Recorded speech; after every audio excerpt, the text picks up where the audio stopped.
கல்விக் கொள்கையில நீங்க நம்ம என்ன பாக்குறோம்னா, உலகத்துல கல்வியில முதல் 5 இடத்துல முதல் இடத்துல தென்கொரியா, 2வது இடத்துல ஜப்பான், 3வது இடத்துல சிங்கப்பூர்.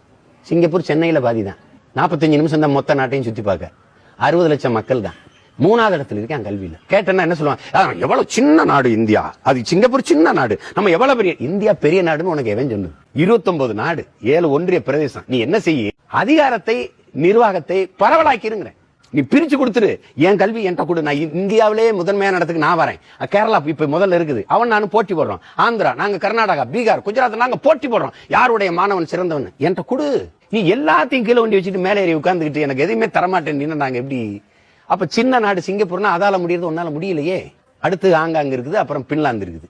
இந்த தென்கொரியா முதலிடத்தில் இருக்கிற தென்கொரியா 8 வயசுல தான் பிள்ளைய பள்ளிக்கூடத்துல சேர்க்கு. ஆனா நீங்க 8 வயசு வரும்போது பொது தேர்வு எழுதுங்கிறீங்க. என் பிள்ளைக்கு பொது தேர்வு எழுதுற திறன் வருமா? எங்க கல்விக் கொள்கை என்னன்னா, தேர்வு இல்லாத தேர்ச்சி 8ஆம் வகுப்பு வரைக்கும். நோ பரீட்சை. என் பிள்ளைக்கு கல்வி சுமை இல்ல, புத்தகத்தமா நீ பாட்டுக்கு வாராஜா, நாங்க பாடம் நடத்துறோம் கேட்டுக்க. 9ஆம் வகுப்புல பரீட்சை வைக்கிறோம். ஏன்னா 10ஆம் வகுப்புல பொது தேர்வுக்குனால இந்த தேர்வு மாதிரி இப்படி தாண்டா இருக்கும். இதை கத்துக்கடாங்கன்னு இது மாதிரி தான் அந்த தேர்வு வரும். ஒன்னும் பயப்படாதேன்னு ஒரு ஆண்டு தேர்வு பயிற்சி. இங்க தேர்வு இல்லா தேர்ச்சி, சுவர் இல்லா கல்வி. நம்ம கல்வி முறை என்பது தனித்திறன் ஆற்றலுக்கான தனித்திறனை வளர்க்கிற கல்வி. விவேகானந்தர் கல்வி என்பது ஒவ்வொரு மனிதனுக்குள்ளும் ஒரு பேராற்றல் மறைந்திருக்குது, அதை கண்டுணர்ந்து வெளிக்கொணர்வதற்கு பேர் தான் கல்விங்கிறார். அதை கண்டுணர்ந்து பாருங்க. இப்ப உங்களுக்கு உதாரணம் சொல்ல பாருங்க. ரஹ்மான் ஈடு இணையற்ற ஒரு இசை மேதையா இருக்கிறார். உலக புகழ் பெற்ற இசைக்கலைஞர், பொருளாதாரத்திலும் புகழிலும் மேம்பட்டவரா இருக்கார். பள்ளி கல்வியை கூட முடிக்காத ஒருவர் எப்படி இவ்வளவு பெரிய மேதையாக முடிஞ்சது? தனித்திறன் கல்வி.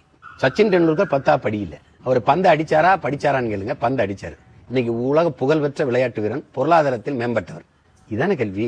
உசேன் போல்ட் ஓடுனானா பள்ளிக்கூடத்துல படிச்சானா? பள்ளிக்கூடத்தை விட்டு வெளியில ஓடுனான், உலகத்தின் உயரத்திற்கு ஓடிட்டான். சமைக்காங்கிற ஒரு நாட்டை உலக வரைபடத்துல எங்க இருக்குன்னு தெரியாத ஒரு நாட்டை உலக உயர்த்தி கொண்டு தந்தான் ஒரே ஒரு இளைஞன்.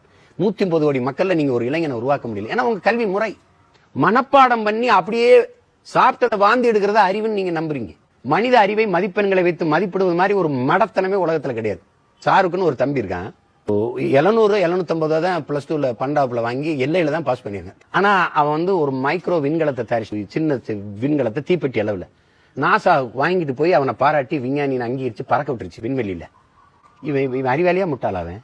அப்ப மனித அறிவுக்கும் மதிப்பெண்ணுக்கு என்ன சம்பந்தம் இருக்கு? கலப்பை கண்டுபிடித்தவனும் தூண்டி முள் கண்டுபிடித்தவனும் இங்க விஞ்ஞானி தம்பி.